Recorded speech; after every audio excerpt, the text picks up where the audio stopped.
you can be more disciplined and consistent. Two keys that are critical to success at anything pretty much, especially if you want to be a high achiever. You must be disciplined and consistent. What is discipline? Discipline is the ability to consistently do the same thing so that you may benefit. Hey, and because it's benefiting you, doesn't really matter to anybody else if you're disciplined. That's why no one's going to be there behind you pushing you. Now, there are a lot of folks who have all these quick schemes and like, hey, just try these 2 steps and your life will be better tomorrow. I'm here to tell you that discipline is one of the most difficult things you can do. And it is drudgery. It takes constant practice. It takes a mindset every day of saying, I am going to do this thing. Discipline comes from your emotions. That's what gets you to take action. And what drives the behaviors of human beings is fear, pain, and glory. That is being scared of things. You'll notice when people are scared, they will get moving, right? Like right now, if we were in a crowd of people and I start, people will start running, right? Even if they haven't went for a jog in years, they'll be jogging that time, won't they? Fear, that's one. Then pain. People take action to avoid pain. They don't go to the gym because they don't want to, engage in the pain, the disciplines of tearing your muscles, going through the suffering of the soreness and then having to rebuild them. And then that last piece, I said glory, but what I really mean is reward. People do things to get rewards. I was just watching Forensic Files. Motherfucker killed his wife just to get the reward of the insurance money. So people will do things for fear, pain, and rewards, right? Either to avoid the fear, avoid the pain, or to gain the rewards. The question is, how can you leverage that reality psychologically to drive your own behaviors? Now, beyond the basic tips of telling you, put it in your calendar, look at your calendar, do it when it says do it. So for example, in your calendar, if it says workout at 9 a.m. and you wrote that or put that into your Google Calendar, you're supposed to do it. But hey, that's not going to get the job done, seeing it in your calendar. What you really need is a deeper motivation. And I'm going to talk about that right now. So the first key to discipline is being real.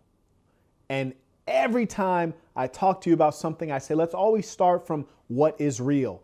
A major tenet of Marquettism is to acknowledge reality. Because if you're not in the real world, you can't get anything done in the real world. So the first thing is, who are you? You have to be real with who you actually are. Some people would say, you can do anything. I'm here to tell you, you can't do anything. You know how much talent you have to be a 6-foot NBA player? Now, maybe if I was 6'8", I could play in the NBA because low-key, your boy's jumper is hella wet. But being that I'm only 6 foot, the amount of talent I have, I don't have it. So that is unrealistic for me. I say that to say, when we're talking about discipline, I would like to be a morning exerciser. I would. The truth is, I'm a night person. I get my energy starts going up and up and up as the day goes on. For me, exercising in the afternoon or the evening or late at night works a lot better for me. So when I go about being disciplined, yes, I can discipline myself to exercise every day, but the amount of energy it takes Marquette Devon Burton to exercise every day in the morning is radically different from exercising every day in the evening. So that's point one where I start, which is acknowledging the reality that it's easier for me to exercise at night. And among all the struggles in my life, I'd rather not engage in the struggle of making myself a morning person when really I'm a night person, right? So that's the first key, is be realistic. Yes, it takes a lot of discipline to exercise every day. That's the part I'm going to struggle with. Not when, not is it in the morning or in the evening. So that's part one, acknowledge who you are. So don't struggle too much against yourself. Here's number two. In acknowledging your true traits, what trait can you use to leverage to make you drive harder toward whatever goal? A lot of people struggle with their fitness goals. So for example, me, I am fiercely competitive and I have a psychological complex that makes me think I should be winning at everything, that I'm the best, that I'm better than whoever you're talking about. That's my psychological issue. One time, I kid you not, I had a dream that I played Michael Jordan one-on-one in basketball, and I won. I was just sitting at my dining table when I was looking out the window. It's snowing right now, and there's a guy out jogging in the snow, and I was thinking, he think he harder than I am. He think he go harder than I go. He's trying to jog in the snow. Okay, I'm gonna have to go do 5 miles in the snow if he think he harder than I am. Me, I'm a real competitor. You dig? I'm on the treadmill. Oh, this guy thinks he's running fast. Let me go up to 12 miles per hour. You dig? I know that I'm a basket case and I can leverage that to push myself harder, which means that as soon as I put myself around an example of excellence, I want to exceed it. I have that quality. If you don't have it, you can't leverage that. What I'm telling you is find out what qualities you do have and try to leverage that quality to push yourself to the next level. Do you dig? Let the church say amen, hallelujah, tabernacle, cha-cha.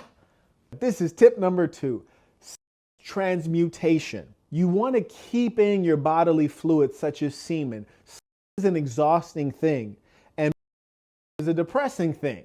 Both of those things I recommend you engage in as little as possible. So for example, engage in it never if possible, and then engage in it as little as possible. Meaning you don't want to be knocking it down 2-3 times a day. That's going to drain your energy. Method Man told you makes you lazy. And it's true. So you want to keep in your bodily fluids. You will be more vigorous. And you know what? You'll have more drive and more desire.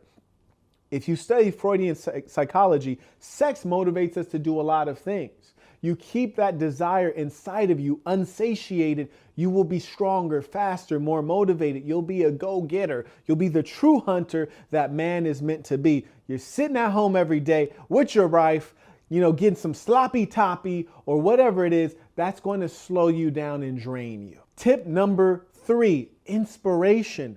Inspiration will get you up out of bed. Now, the question is, what inspires you? That's the question you have to answer on your own. I'll give you 3 things for myself. Number 1, I inspire me. I hope you're the same way. For example, I look at my own workout videos. I remember one time a buddy of mine named Ali, he says, Marquette, do you put all these exercise videos up on Instagram to get some girls? I was like, no, I don't.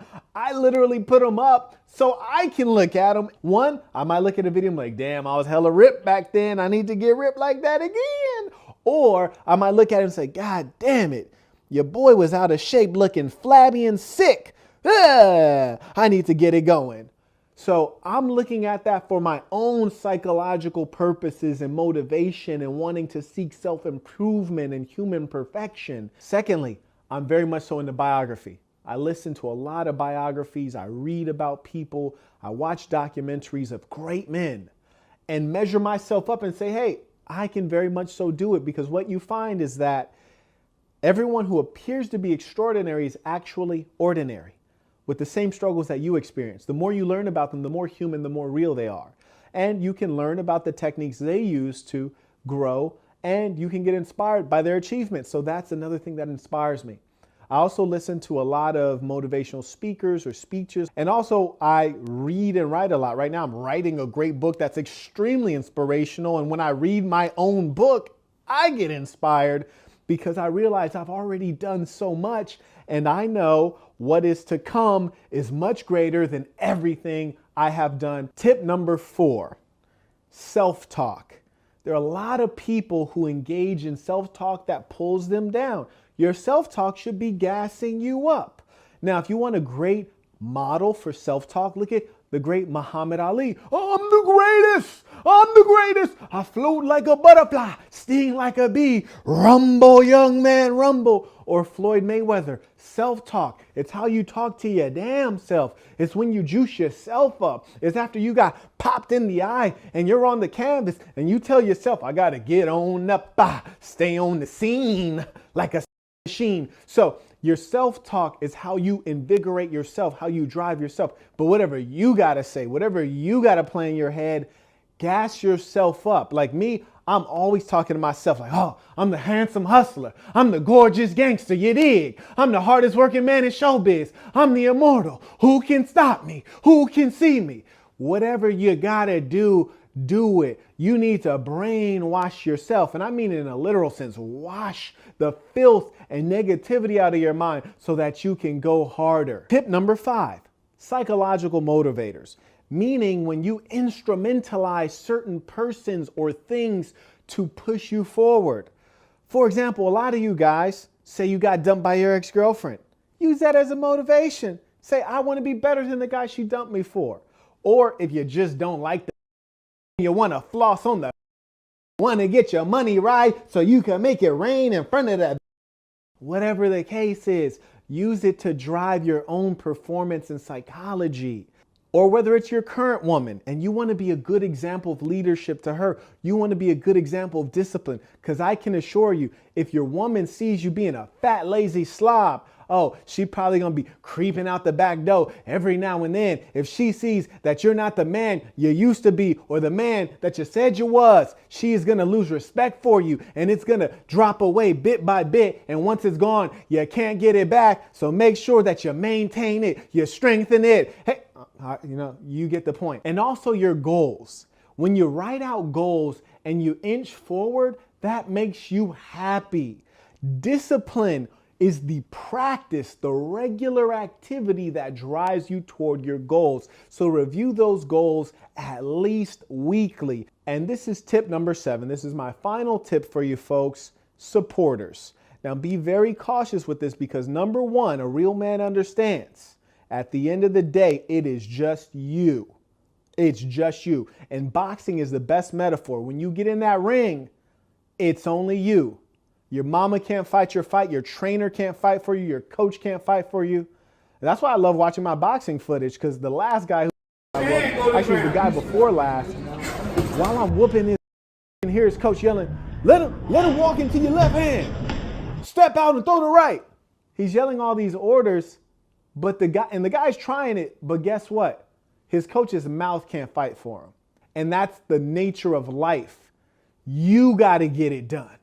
If you don't do the push-ups, you don't get the results. Your friends can't do the push-ups. Your personal trainer can't do the push-ups. When you travel, your personal trainer can't come with you. The whole game is in here.